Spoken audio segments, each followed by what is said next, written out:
Hello team, welcome to another ATP Geopolitics video with myself, Jonathan MS Pearce. This is Ukraine War News Update, second part thereof for the 11th of June 2025.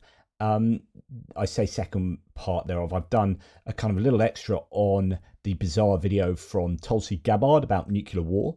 And I've also done one on Musk and Trump this morning and their, well, Musk, at least his attempt to kiss and make up. Okay, we're going to talk about military aid to Ukraine. And we're going to start with the US Defense Secretary Pete Hegseth saying military aid funding to Ukraine will be reduced in the future US defense budget. Now, this is nothing out of the blue. We pretty much can predict that the US will not be giving further assistance to Ukraine. So any previous budgetary allowances for Ukraine will obviously be cut out. He has said that the administration has a completely different view on this conflict, and my parentheses here would be, that would be appeasing Russia, wouldn't it? Anyway, we believe peaceful settlement through negotiations and getting on our knees for Vladimir Putin and giving him everything he wants, oh sorry, I just added that bit in again, serves the interests of both sides and our nation. Funding for Ukraine will be taken out. That could mean Kyiv will receive fewer critical air defense systems in the future that have been key to countering a continuous onslaught of Russian missiles, says this news piece. It is a reduction in this budget, Hegseth told lawmakers, and saying that following statement. We believe a negotiated peace settlement is the best interest of both parties and our nation's interests, especially with all the competing interests around the globe. The US to date has provided Ukraine with more than $66 billion in aid since Russia invaded in February 2022. That's an interesting number there, not the $300 billion that Trump claimed the other day, of course, yet again. Now, Canada is saying that they are going to, Mark Carney has said that they are going to, this year, 5 years ahead of schedule, hit the 2% of GDP expenditure on defence, and that would qualify them to be in NATO, as was, it wasn't set out, it was a kind of agreement, I guess, set out as a criterion in 2014 by Obama, and then taken on by Trump as in his first tenure as this big idea that no one else is paying enough for their defenses. And I don't want to sidebar this too much, but of course Trump sees it as something that America is owed because they pay at least 2% of GDP. They pay something like 3.23%. They're now no longer the highest spenders as a percentage of GDP. Poland at least are above them, but he seems to think that people who pay less than 2% need to owe the US, but it's actually paying for your own defenses. I mean, the problem comes when you are called upon to use it as Article 5 is invoked and you don't have the defenses. The idea is that you are building up your defenses so that when Article 5 is invoked, everyone goes and is able to commit an equal amount of, proportional amount of personnel and equipment, because everyone's spent the same amount as a percentage of GDP on defense. Of course, there are then issues with the US, including healthcare and healthcare insurance and whatnot in their expenditure, whereas nations that have universal healthcare, such as the UK, don't include that, because if our servicemen and women and families get ill, then they just go to hospital, and that's all comes under the NHS. But for the US, they don't have universal healthcare, so the healthcare provision for their armed forces comes out of the military budget, and that skews the data somewhat. So it looks like the US is spending lots more. And indeed they are. They spend an awful lot on defense, but there are ways of slicing and dicing the figures to make it look more unfair or more imbalanced than it actually really is. Now, anyway, that aside, sidebar over. Colby Babwat says up to $2 billion in new military aid will go to Ukraine. This is Canada, as part of an $8.2 billion Canadian dollar increase to the Department of National Defence's budget. That was announced the other day with the release of supplemental appropriations estimates, there will be $2 billion for security cooperation, including military aid to Ukraine. So that will include, but I don't know whether it be the full $2 billion, but up to $2 billion for Ukraine. Quote, Canada will continue to support the armed forces of Ukraine in its fight against Russia's invasion. Aid will support the acquisition of drones, armoured combat support vehicles, pilot training, ammunition, small arms vehicles, and other equipment. This funding will also be used to expand cooperation with international partners relating to military training, defence policy, and intelligence. Hopefully, we will see a very substantial number of vehicles from both GDLS, that's General Dynamics Land Systems, if I'm correct, GDLSC, and Rochelle. So Rochelle make the senator.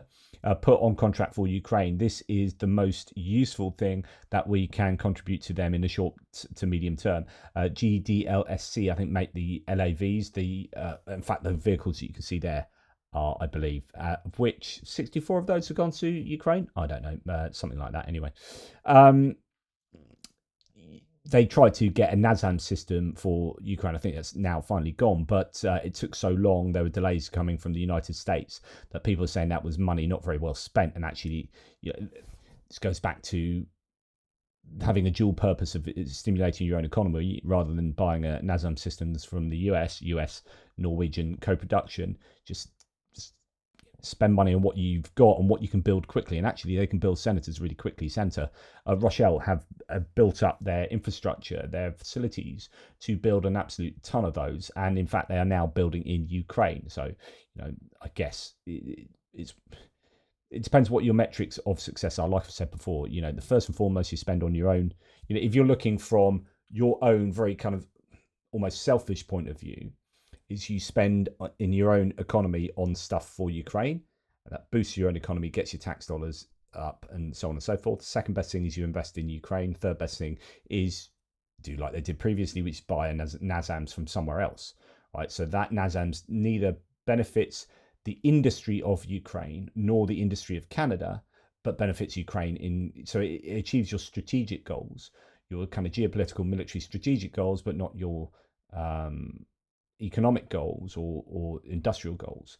If you invest in Ukraine, it has a double whammy of geopolitical strategic goals. So it produces the equipment for Ukraine, and it stimulates the Ukrainian economy that gets Ukrainian tax dollars in, which means that they can self-sustain much more easily. But also there is an added benefit of bang for your buck. So you can maybe make two of those things over there, then you can make two more of the, for each one of whatever it is widget that you make in Canada or Denmark or wherever, you can make two of them over in Ukraine. So there are lots of benefits to investing in Ukraine, but essentially Canada's at the point where they want to be, so it appears here, investing in their own defense base. Now, Ukraine will receive nearly 1.7 billion. And again, like I always say, I repeat myself a lot because A, you guys forget, we all forget things really quickly. And B, there are new viewers consistently. Ukraine will receive nearly £1.7 billion in additional defence funding from the United Kingdom. Prime Minister Shmyhal has announced the funds will be used to procure more weapons, including rapid range air defence systems and Martlet light missiles. Again, this will be buying stuff from UK. So Ukraine to get £2.26 million, so dollars, £1.7 million from UK for arms purchases. I'm just trying to work out where this funding is coming from. To buy air defense systems and missiles, citing a decision by Ukraine's cabinet of ministers. The new funding will be used to buy Rapid Ranger air defense systems and Martlet lightweight multi-role missiles. Shmyhal said, describing the deal as significant strengthening of Ukraine's air defense capacity amid intensifying Russian air attacks. Rapid Ranger is a mobile laser-guided air defense missile system built for rapid deployment and effective against low-flying threats, including drones and helicopters, typically paired with the Martlet missile, which is designed for use against drones and light aircraft. So if we put Rapid Ranger and Martlet in, we get something like this. This is the picture that most often gets shown. There you go. So that essentially looks a bit like the Avenger. So the Humvee Avenger is the American version of Stingers on top of the Humvee to shoot down similar sorts of craft. So this is, I guess, a man pads on top of the vehicle. So if we look at, we've got, Rapid Ranger, there we go, Thaler's group, fast and agile capability. Unique vehicle-based, highly automated system capable of delivering rapid reaction to threats from the air or the ground. The extremely versatile system can be integrated into a networked-enabled force structure, so Link 16, coordinated with early warning command and control systems, and is capable of integrating and firing a range of missiles, including Starstreak and LMM. So LMM are these missiles that we are now building a shed load of. I think that could be the 7,000 missiles that the UK has said that they're going to be producing for Ukraine.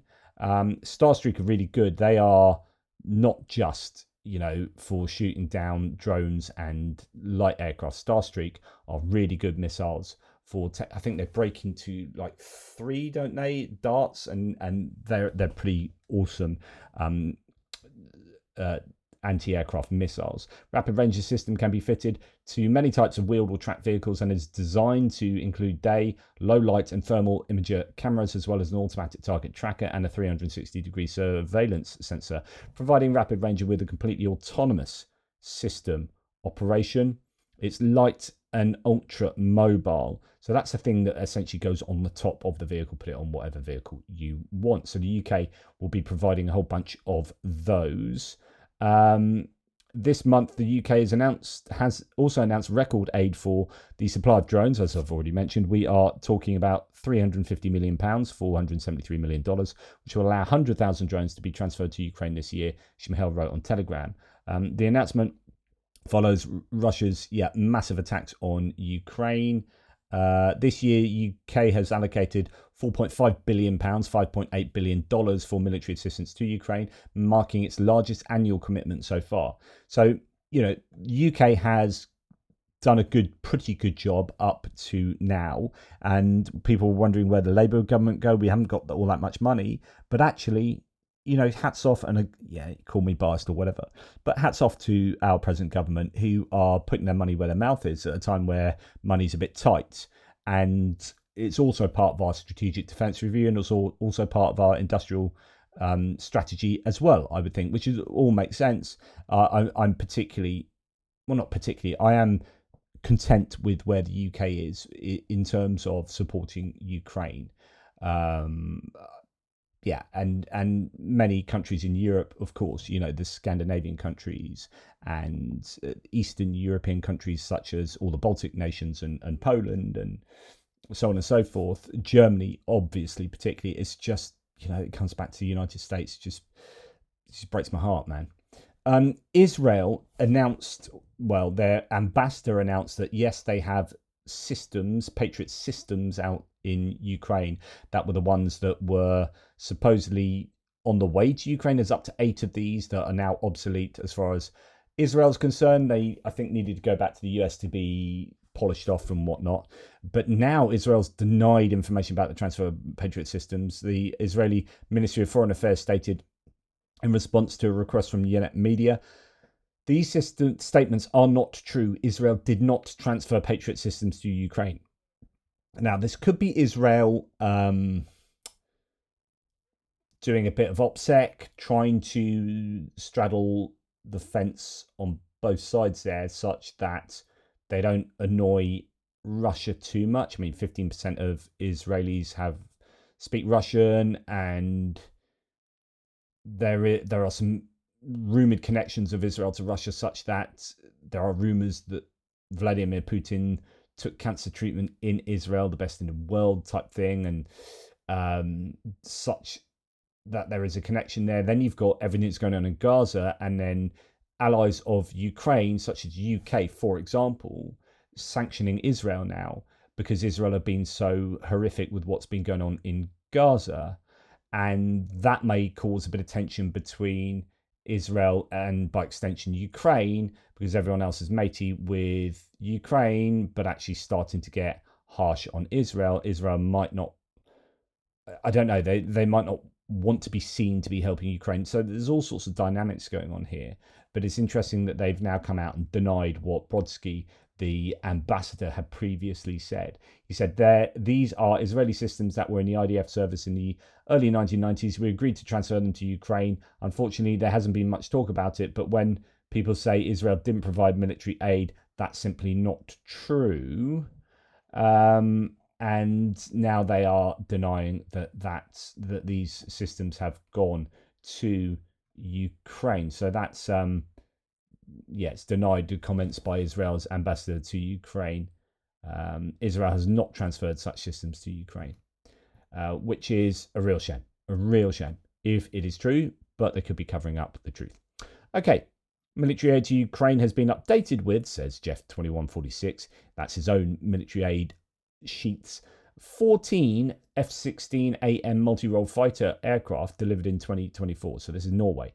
Also, 20 Dingo 2 mine-resistant ambush protection vehicles, so these Dingoes delivered in 2024, and 3 NM189 Ingenieurpanzervern, basically that, armoured engineering vehicles were delivered in 2024 as well. Okay, so those have been updated. Some of them delivered, well, all of them delivered a long time ago, including those F-16s. Now, the F-16 is interesting because the claims are that it has become known that Norway has transferred more F-16 fighter jets to Ukraine than initially announced. So the information comes from the country's annual report on conventional arms exports and imports, which mentions 14 aircraft. Officially, Norway had declared its intention to deliver 6 to 7 jets to Ukraine, while the status of the remaining 7 aircraft remains unclear. What that means is that people are wondering whether the extra 7 that they sent,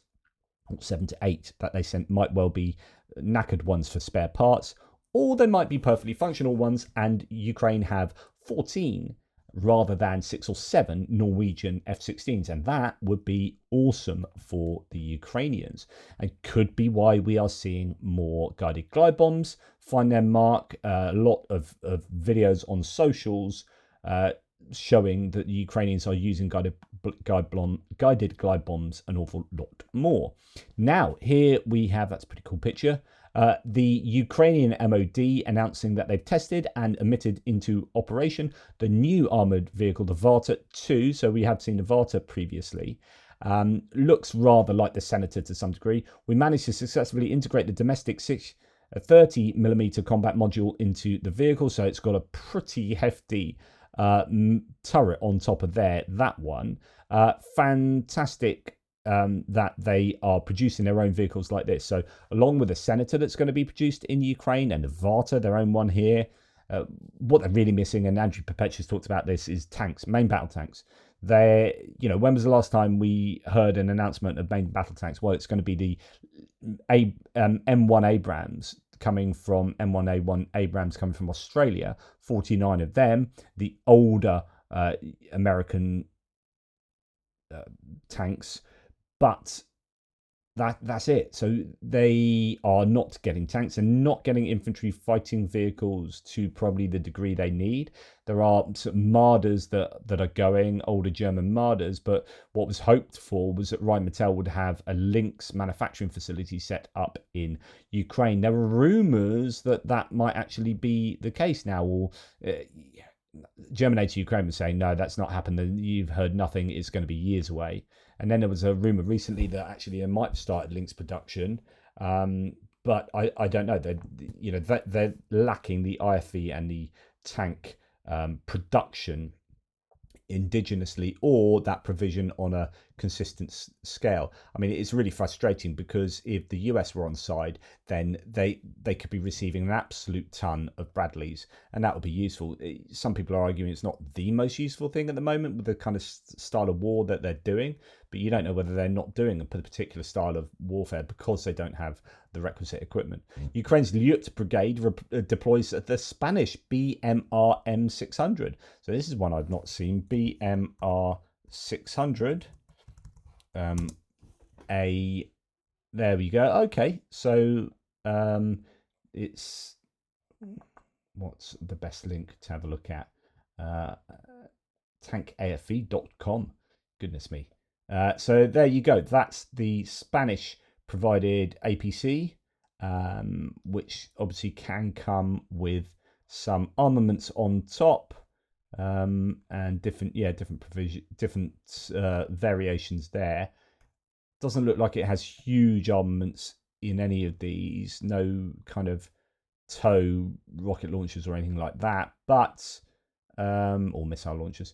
That is pretty cool. So they're getting a Spanish vehicle there. They are deploying these. A military Telegram account revealed a rare look at new equipment in use. See the Euromaidan vehicle here. Euromaidan Press article here shows that vehicle.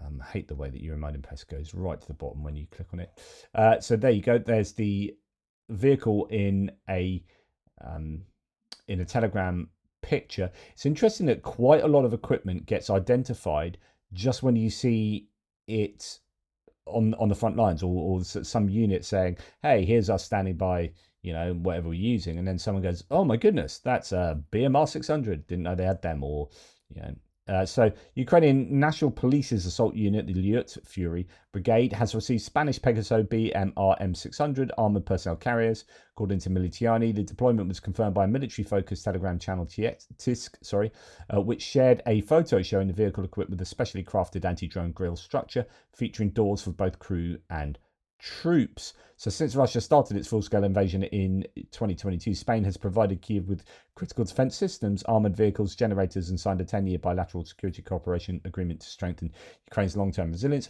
That amounts to not very much, I would argue. And Spain and Portugal are argued to be, nations that don't do quite enough for, you could argue for Ukraine, but also for expenditure on defense in terms of GDP and NATO and whatnot. Militiani noted that the angle of the released photo makes it difficult to identify the exact configuration of the vehicle. However, it suggests that the vehicle could be a BMR 600 VRAC variant used for chemical reconnaissance, previously seen in Ukraine. In January 2024, Militiani also reported Spain's delivery of 2 medical BMR M600 units to Ukraine, refurbished by the company Technova. So there you go. 6x6 wheeled armored personnel carrier developed in the early 1970s and obviously, updated since then, but probably not the newest. Okay, then we hear that the Ukrainian Magura V7 naval drones, we heard that they shot down a couple of planes recently, if you remember. Well, the claim here is that they shot them down with an AIM-9X missile. Now, these are the missiles, if I recall correctly, that are used in a NASAMS surface-to-air missile system. So remember, quite a lot of systems end up using air-to-air missiles. So when you're flying a jet and you want to shoot down another jet, you fire your missile from your plane. That's your air-to-air. And then they say, well, these are pretty good missiles. They can home in on planes. Let's fire them from the surface. So whack them in something like a NASAMS. So the AIM-9X gets whacked in the NASAMS and it fires at planes that fly over. The problem or the challenge, the disadvantage for these missiles when shot from the surface to the air is they have to overcome gravity and they have to get up to speed really quickly. Whereas if you're flying in a jet, you're already flying at crazy speeds. So when you release the missile, it's already got that kind of momentum, that speed going. And so in order to hit the other plane that's traveling at the same kind of speed, it only has to go just a little bit faster than what you're traveling now. Whereas if you're firing it from the ground, it starts at 0 miles an hour or kilometers per hour, and then has to overcome gravity to get up to there. So it has to expend an awful lot of fuel to get up to the height of the plane before then tailing the plane and hitting it, or however it's going to hit it. Now, that means that the range is going to be severely limited because it's got to expend all that energy to get up to speed, up to height, and then hit the plane. So the ranges for the AIM-9X will be very different when used as a surface-to-air missile than an air-to-air missile. Okay. News that private pilots will probably be able to help Ukrainian air defense. Volunteers will be included in the air defense, a new draft of the Cabinet of Ministers envisages. So when the draft is approved, participants who are not suitable for mobilization, I presume this is referring just to Ukrainians, not foreign mercenaries type thing. This is, right, participants who are not suitable for mobilization maybe they're got some injury that means they can't run around very much, or some kind of maybe the their vision isn't as good, or I don't know what it might be. And trained specialists with drones will be able to officially help detect and destroy enemy drones. They will be allowed to. So when I say vision, I mean like wearing glasses like me on the front lines. I don't know if that's still a thing actually. Remember when I was a kid, my dad was like, "Well, you're never going to join the Navy because your eyesight's not good enough," type thing. And I'm like, okay. Wasn't planning on it, but I don't know that's the case anymore. In this case, I don't know what the details are, but they're going to get, and it's kind of what I've talked about an awful lot before, which is, get your women, get your retired people, people that you think aren't totally capable of running around in trenches. And I'm not trying to be sexist here, but like if you're, I don't know, whatever the criteria are, you're going to have a whole bunch of people that you can't send to the front line, or you shouldn't send to the front line. But you've probably got a lot of people working in offices and driving trucks and working at air defense systems, or mobile air crews where like their one job is firing this machine gun into the air. You're thinking, well, most people can probably do that. So, take your most able-bodied of people from these different jobs around the country, border security, and whatnot, and put them on the front line. And then all these other people who, maybe some veterans who have come, POWs that have been exchanged that have got like illnesses or injuries from people on the front line, put them into these other jobs to do X, Y, and Z. So here it's saying people who are not suitable for mobilization and trained specialists with drones will be able to officially help detect and destroy enemy drones. They will be allowed to use personal weapons, drones, and even light aircraft. So I guess this is, again, this is slightly different from what I was just saying. These are volunteers who can maybe, I mean, I wouldn't want to put my aircraft in the air to shoot down drones, because I'd be like, yeah, I'm fairly sure I'm going to be target number one for these air defenses. It's like I said before about, like, I would never fly a light aircraft around Russia because you're going to have trigger happy people shooting that out of the sky. And actually, it's happened several times, right? But anyway, the idea is that volunteers can help defend a country. And obviously, there are challenges when there are now up to 500 drones potentially being thrown into Ukrainian airspace on a nightly basis, but also hundreds of medium range reconnaissance drones that are flying over Ukrainian airspace that volunteers could easily help shoot down. Now, I just want to show you this from Jigger's Paw. This is absolutely brilliant. And now, I've shown you these photos before, but they've just thrown them on the socials, saying, Jigger's Paw, we'd like to thank the amazing people who partnered with us and helped raise a significant amount for these drones. Jonathan M.S. Pierce and the ATP Geopolitics audience. That's you guys, you. And Silicon Curtain audience, and those who joined the Babusia Battalion. And they showed these pictures. There's an ATP Geopolitics drone. Look, it's on there. And we have a whole bunch of these going to the front line. These are thermal imaging drones. I don't know if they are just going to be reconnaissance drones. I know some people might feel uncomfortable about them being loaded with munitions. I don't know if they're thermal optics drones, then they might well be, and they're a little bit more expensive. These are kind of 3,000 a pop.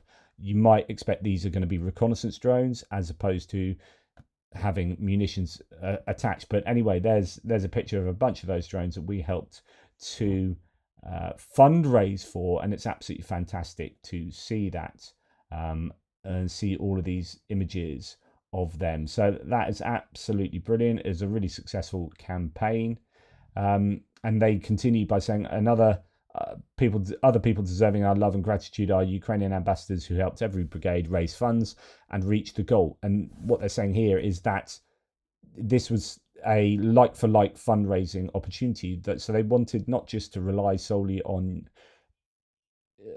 foreign donors, but actually they wanted to say for every dollar we raise outside the country, we're going to raise the same amount from inside the country. And that's exactly how it ended. So that's absolutely magnificent. Well done to them. Okay, we're going to go on and just talk a little bit about some NATO stuff and some other bits and pieces before we get into the Russia tab. Shashank Joshi says, enormous in-year boost to Canada's defence budget to get to 2% of GDP. And Mark Carney said, quote, his government will increase the 2025 to 26 allocation for the Department of National Defence by $9.3 billion. I presume that's Canadian, on top of its existing budget of just under $40 billion. So that is like an increase of a quarter of their budget, give or take. Absolutely incredible. And they're going to be doing an awful lot of that expenditure within Canada, as mentioned already. And not, this is away from the Ukraine stuff, but they're looking at how much stuff do we buy from the United States? Can we use Canadian aluminium and steel, etc., etc., etc. Now, NATO allies are considering allowing contributions to Ukraine's defense. And I've wondered about this. I've talked about this a number of times before, because I've said, look, if you're expecting people to spend 2% of your GDP on defense, and you're maybe not quite making 2%, but then you're giving Ukraine a whole bunch of stuff that would send you well over 2%. That to me is defense, because that's defense spending, because Ukraine is acting as your first line of security here. Like, spending on Ukraine is spending on your own national defense. So I'd argue that absolutely that should be thrown in. And then I had discussions previously about, well, okay, but where do you draw the line of what's counts as military aid and what doesn't? Because Ukraine are fighting this war against Russia, and it's kind of everything as a whole needs to be able to function for them to fight. So they can't use weapons if they don't have like a society to defend. There's no point having soldiers firing weapons at Russians if there's no society behind them. If they're all the refugees, everyone's like scarpered out of Ukraine and gone to another country, and the whole country's fallen apart. So you need to spend on infrastructure, you need to spend on humanitarian aid, you need to spend on refugee support, so on and so forth. All of that, and military weapons, and financing like pensions and whatnot. And so all these allied nations come together to help Ukraine in all these different ways. But you kind of go, well, that counts as expenditure for defense, but that doesn't count as expenditure for defense. And I think, you could make a case that all expenditure on behalf of Ukraine, for Ukraine, should be counted towards your defense budget, because every bit of help we give Ukraine is a way of allowing Ukraine to sustain itself as the vanguard, as the first line of defense against Russia for whichever country you're talking about. So you can have different sort of philosophical discussions about this. Anyway, NATO allies are considering allowing contributions to Ukraine's defence to count towards a new defence spending target expected to be adopted at the upcoming summit. The draft declaration also proposes reducing defence trade barriers. Final wording may change before the meeting in The Hague on the 15th to the 17th of June, I think it is. NATO seeks to include Ukraine funds in new spending target. Now, that doesn't surprise me. I think while they are accepting, I think in the NATO statement ahead of that meeting, that summit, they're accepting that Russia's a threat. But again, the US seem to have got their way with the wording. And I think the invasion of Ukraine, like Russia, the verbiage around that has been really watered down to appease Russia, to appease the Americans who want to appease Russia. So just like it happened with the G7 and with the UN resolution wordings that we've seen of late, it's more evidence that the US appears to be completely beholden to an appeasement strategy when it comes to Russia. Okay, now at this recent, I think, defense ministers meeting for NATO, so all the NATO countries' defense ministers met recently. I think it was in this meeting, and someone, it might have even been Mark Rutte, said that if we don't support Russia now, you're going to be speaking Russian soon. this kind of like a bit like the World War II idea that, look, if we don't pull together and win this war against the Nazis, you're going to be speaking German soon, which was, I think, absolutely correct. So the UK didn't prevail. We would have been speaking German eventually. Is the ideal. The Germans would have been in charge of the UK. Now, with regard to Ukraine, I don't think it's quite. I think there's a bit of fear mongering there. It depends who you're talking about. So with regard to the Baltic nations, then that probably plays a bit more true. But with regard to the UK, we're not going to be invaded by Russia anytime soon. I think that is unrealistic. I think it's unrealistic to expect Russia to get much further than the Ukrainian borders, because I don't even think they could possibly do that. They might try an extra thing against the Baltics, but they're going to be, needing to do some serious reconstitution and rearmament before then. So Anton Gerashenko here, well, he doesn't, but he's reporting this meeting of Satoni Radakin, looks like a select committee hearing, where Satoni Radakin, who's our guy coordinating support for Ukraine from the armed forces point of view from the UK, has been asked about this. Mark Rutte, who Secretary General of NATO, said on Monday that if we didn't spend 5%, we'd better learn to speak Russian. Is that a view you agree with? I'm so tempted to say niet. We all accept. Nice one, Tony. So that is to say that I think that's a bit overplayed. In other words, no, we're not likely to be speaking Russian, but there is a serious reality to this. Mark Rutte's job is to make sure that NATO is functioning and nation states are able to provide the adequate deterrence and armed forces should Article 5 be invoked, and you can expect that kind of rhetoric. That we're in this era change. The piece that I think is so true and consistent for the UK and where we are is this security construct, which is extraordinary and we should celebrate. So we're a nuclear power.